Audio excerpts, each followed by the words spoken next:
Hello అండి అందరికీ good morning. ఆషాఢ మాసంలో మునగాకు పప్పు అయితే తిన్నారా? ఎన్నో పోషక విలువలు ఉంటాయి. 300 జబ్బుల నుంచి ఇది నయం చేస్తుందంటే మనం నమ్మలేకపోయినా కూడా నమ్మాల్సిందే అనమాట. అన్ని పోషక విలువలు ఉంటాయి. కావాల్సినంత iron, calcium, C vitamin, A vitamin చాలా పుష్కలంగా ఉంటుంది.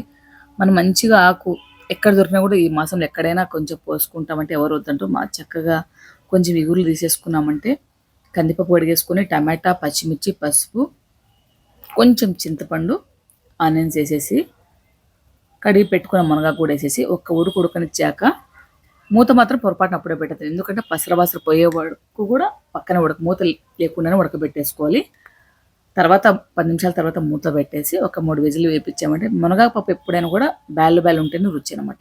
ఇప్పుడు అందులో మనం ఉప్పు, కొంచెం తగినంత కారం వేసేసుకొని ఆ గంటతో నలుపుకున్నామంటే నలిగిపోతుంది.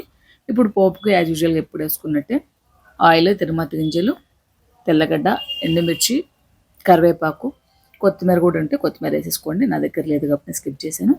మొత్తం ఆ పోపు అందులోకి వేసేసి ఒక్క 2 నిమిషాలు ఉడకబెట్టేసామంటే పప్పు రెడీ అయిపోతుంది.